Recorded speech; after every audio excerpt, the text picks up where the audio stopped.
What is going on, everyone? And welcome to the Sports Talk on Tap podcast.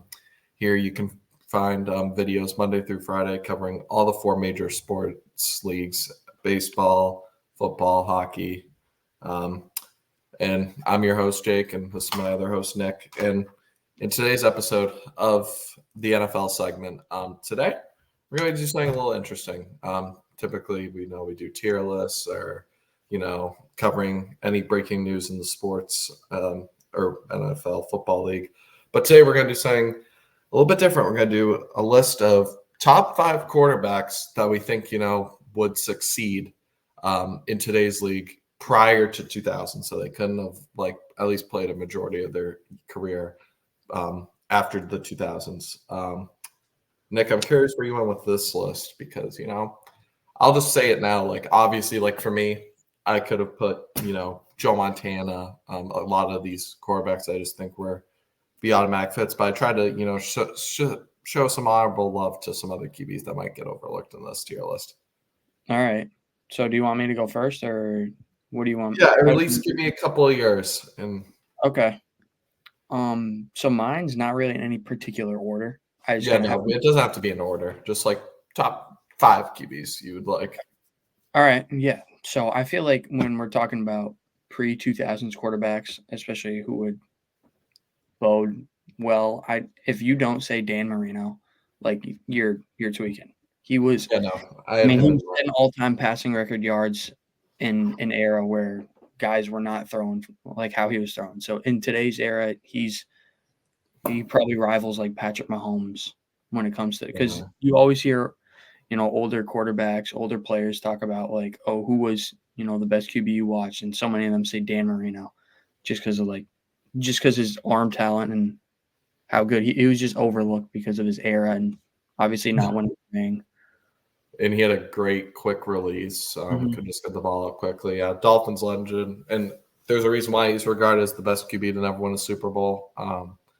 Just was a precision passer, led some high prolific offenses. And unfortunately, in his time just ran into a buzzsaw of the 49ers in the Super Bowl. And, the team around him, always wasn't the greatest. So, it stinks that he never won it. But, I agree. That was the one guy I included from the list that wasn't a main, Joe Montana, Steve Young. But, yeah, no, I 100% agree with that one.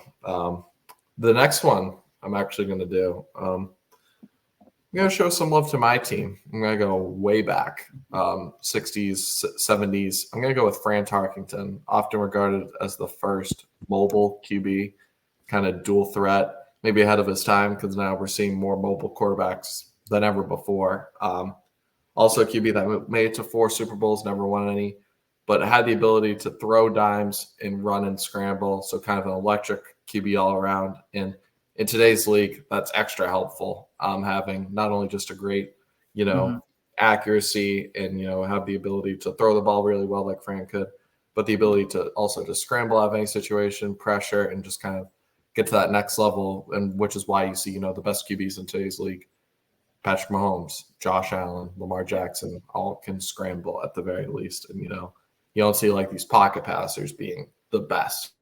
Yeah. A Kirk Cousins may have been in the 60s.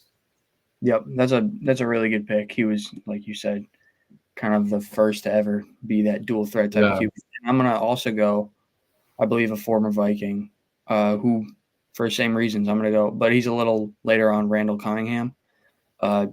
He was in my honorable mentions. Yeah. A lot like a, Lamar Jackson type, could fly around the field, make all the throws, had a cannon for an arm. Probably had a better arm than Lamar, if we're being real. But yeah, I think he's another guy who would bode perfectly well in today's NFL with all the rules. I feel like that's the biggest difference. Isn't just the style of play, but also the rules. Before you could really you could kill these guys and get away with it on defense. But nowadays, we all see it. You touch the quarterback the wrong way, you run for 15 yards. So Randall Cunningham, I think, is another one that would probably be on a lot of people's lists because of his style. Yeah, just that one year he played with the Vikings, him and Randy Moss, you could just see the arm, just throw it. He's down there somewhere. Mm-hmm. He had a weird release. It felt like a sideways release a little bit, Yeah. but he just got it done with the Eagles, Vikings 1 year, led them to 15 wins. Yeah, he was, I mean, honorable mention in my list for sure. Next one, I'm going to go a little different. Guy that's kind of often overlooked probably from like the 80s. I'm going to go with the Oakland Raiders, or now Las Vegas Raiders legend, Ken Stabler. I was thinking of him. For my AKA the Snake. One of the things I loved about him was he was just clutch. And you'll notice a trend, he had the ability to just get out.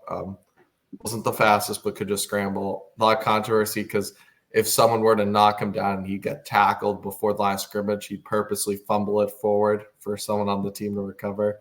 So very high IQ player, which is what I want on my team at the time. Now that rule's gone, but still could dice up a defense. Had that winner's mentality. Was kind of like a Johnny Manziel type in a way, not like Johnny Manziel NFL style, but like it'd be partying, dicing some pool with the boys, going to practice hungover, but he had the ability to perform in big games and obviously won a Super Bowl for the Raiders. I think it was maybe one of their last ones. So Ken Stabler, I think his ability, his arm, just high IQ and clutch performance, he could get it done today's league. Okay, yeah, that was another pick. Like I mentioned, that he's probably on like my honorable mentions list. He didn't go in my top 5, but a name that I was definitely thinking of putting on. My dad really was pushing him when I was telling him about this. Oh yeah, so, yeah. I had to do some research and stuck with it. There you go. All right, so now I'll go on to my number 3. My list might be a little more I'll call it cookie cutter than yours, because I know you said you don't have all the classic guys. I probably have I mean, it's fine if you throw them on. I tried to basically, maybe those guys are the top ones, but then these guys are other guys, because if we're just both having the same list of Montana, yeah, and shit, then it's a boring list.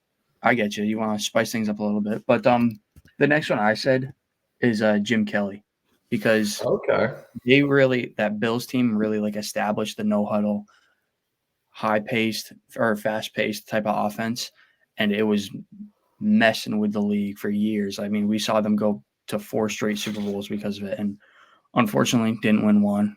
One of the bigger like disappointments in all of NFL history is the whole 4 straight losses for the Bills. But Jim Kelly led that high-powered offense when Andre Reed, Thurman Thomas.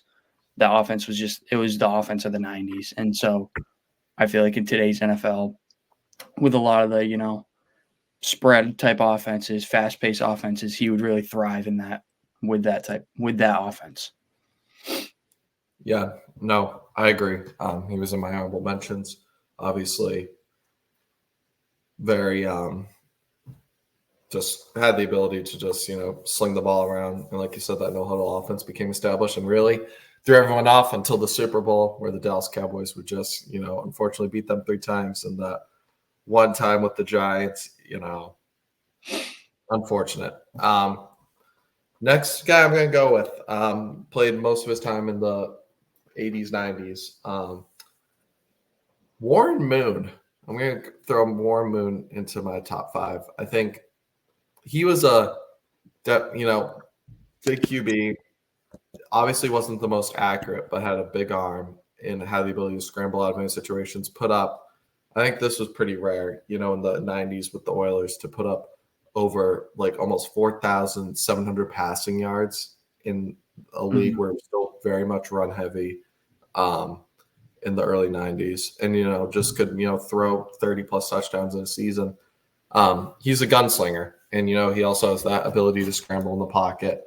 I would say in today's NFL, his numbers would only get better. I think they would dive up some pass concepts for him to just get up a better completion, because I believe his career completion percentage was only like 58%. But I think in today's NFL, he would still succeed very good with that just big arm of his, and maybe some short passing concepts too by today's offensive coordinators to help him out a little bit. Yeah, No, that's another really good pick. I mean, Warren Moon was a stud. Yeah. I believe I'm trying to remember. I feel like he has some sort of record, but I can't remember what it is. I don't know which one. I could be thinking of a different QB. Yeah. So did you list 3 so far? You listed Tarkenton, Stabler, and Warren Moon. Those are your 3 so far? 4 was Dan Marino. I did Marino too. I have one more. Okay. All right. You want to give your last one, and then I'll give my last 2? Okay. Not sure if you had this guy. Very much an older guy playing in like the 3rd Super Bowl or whatever. Johnny Unitas. Johnny was, I mean, similar to a lot of these guys, just had the ability to just gunsling the ball around, but also scramble. Was a huge player on the Baltimore Colts. That's how long ago we're talking when it named Baltimore Colts. But for Johnny, I mean, he was just, kind of a do-it-all person or do-it-all player. And I would say in today's NFL, with only the way the passing game has really developed and the impact of just, being able to use that dual threat ability, winning 3 MVPs back then. I would say in today's NFL, he would still be very good. Just another guy, could have gone regular with like a Montana or Steve Young, guys that have done it before. But, obviously kind of the similar issue with Warren Moon, not the best completion percentage, but still was, I'd say today's NFL would still be just fine. And, obviously was a great player at his time. And I think he'd only develop, and I think he'd adapt well to today's league. Oh, yeah. Yeah. We got to give love to the OGs of the game who really set the foundation, guys like Johnny Unitas who. Because, like, even then, like, if we're talking, like, I know I gave credit to Warren Moon for, like, talking about, throwing 4,500 plus yards in the 90s. Johnny Unitas was throwing over 3,000 in the 60s, where it was almost run, then maybe one pass. It was very much more different style, and just his ability to do that, throw 30 plus touchdowns in seasons this early on into the football career when he really started, like back in the 1950s. I mean, that deserves some love in and of itself. Mm-hmm. Yep. Shout out Johnny Unitas. Shout out, all those. I don't want to call them old heads because that might be disrespectful, but the OGs of the game, like I'll call them. That's all I'll say. OGs of the game laid the groundwork for what we see today. So couldn't do it without. So my last 2, pretty, like I said, cookie cutter. Number 4, Steve Young. I think I brought him up. He was a dual threat quarterback. He's a lefty. I don't like lefties, but I think I'm pretty sure he was the last. He would be like a Tua in today's league.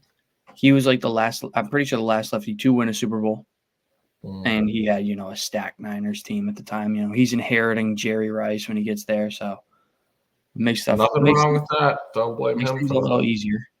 Makes things a little easier. No, it does. And number 5 was Troy Aikman. I think I thought about him. Aikman, I think, gets overlooked just because he had Michael Irvin, but also he had Emmitt Smith, who, they're giving the ball to so many times. He had, I believe, how many rushing yards? Like 18,000, 22,000. I can't remember. Aikman, and then Emmitt Smith. Yeah, 18,000 rushing yards. So, like, you're not going to be throwing the ball a lot, even in a throwing era when you have a running back like that. And he was still putting up pretty damn good numbers with that running back. So I think Aikman is a guy who would succeed today in a spread offense, probably an offense very similar to the Cowboys because they still continue to try and. Mike McCarthy's. Yeah, I agree. Definitely not. He was in my honorable mentions. Yeah, very. So that rounds up your top 5 and my top 5. And here we have it pulled up of our list. Overall, no complaints. Pretty much every guy you had was in my honorable mentions. And then obviously my list was a little bit more different, but I tried to focus mainly on the dual threat aspect because that's where the top QBs lie in today's league. Big arms, high IQ quarterbacks, and that like I said, that dual threat, can run, can pass, just do it all kind of guys. Got to show some love there. Obviously, one guy we had in common was Dan Marino in this thing. And obviously, shout out Joe Montana, still great. Anyone who's watching this, if it was, picking on the choosing, he would be in it. But, you got to show some honorable mention to the guys that get overlooked, because Joe Montana's talked about plenty enough in like GOAT conversations and top QBs of all time. With that being said, this is our list. And then, Nick, I want to wrap it up with a bonus question. Unrelated to this, actually. With OT, or I think it's mandatory mini camp starting this week in the NFL for most teams, or some teams. And we've seen CeeDee Lamb is holding out, and Jamar Chase is looking for a new contract as well. With the Justin Jefferson contract now signed, and CeeDee Lamb wants to become the highest paid non-quarterback in the NFL, if you're the Cowboys, are you pulling it? I mean, with the Cowboys' money, I think they will. Yeah. I don't want to say he's not deserving, because obviously CeeDee Lamb's a stud. He's like a top 5 receiver, but is he? He's just not the best. But I mean, he's going to ask for that money now that it's been set, and it's going to be the same. I think Jamar Chase is probably going to get around 30. I don't think he's going to get 35, because they have to pay. Jamar Chase will want more than Justin Jefferson. They have to pay Burrow. You can't pay two guys, close to $90 million. So that's the problem now, is because that's why T. Higgins wants out, because Jamar Chase is. Him and Justin Jefferson were like boys at LSU. They have that tight relationship of trying to one up each other. So I guarantee. I'll be curious. I don't think Jamar signs until next offseason, or if he does, it'll be day before kickoff this season. I don't think he has. I think he's going to wait, because I think he's going to want more than Justin Jefferson. I think this is becoming a problem with the wide receiver market now, is if you're trying to have CD and DeMar, who aren't the best, they're top 5 at their position, top 10 at the very least, and they're trying to get highest paid. How far will this continue until, you reach a certain boiling point?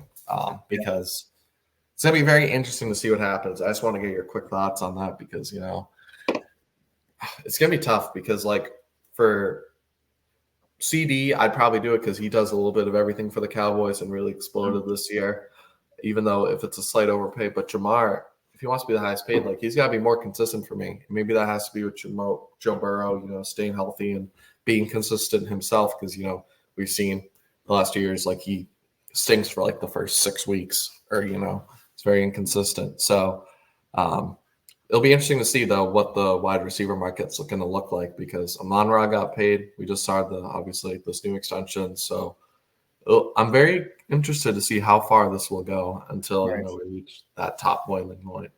Yeah, I feel like we always see every few years one player kind of reset the market. When Mahomes got paid, when Mahomes signed his 10 years, $450 million contract, that kind of just rocket boosted all the quarterbacks into the next plethora of getting paid, where it's okay, nobody's going to match these top no receiver is going to get paid 50 mil or 45 mil or whatever it is, no matter how good they are. I thought Jefferson was going to get 40, and he ended up getting 35. So I was a little bit pleasantly surprised, but now CeeDee Lamb might be hey, if you want me, you have to top that, go 37 mil or something. I won't be surprised, though, because the Cowboys, they haven't spent this offseason. They haven't spent, and, Jerry Jones, obviously, in his They're also going to have to pay Micah Parsons, though. They're going to have to look at that, too. That's true. So, and, I know Dak's coming up. I don't know how much they actually want to hold on to Dak, but if Dak wants anything north of $40 million, I'm out. He's a good QB, regular season guy, though. He hasn't taken you to the NFC Championship game in 7 years. It's time. If this isn't the year, then I don't know what else you need to say. But with that being said, just an interesting talking point that we'll be definitely following throughout the offseason. We've seen Jalen Waddle also get paid. So very exciting time. But with that being said, let us know what you think of our list in the comments. Pre-2000s QBs that would succeed in today's NFL, what you agree, disagree with. And make sure to like and subscribe if you enjoy this kind of content, and we'll catch you in the next one. Peace.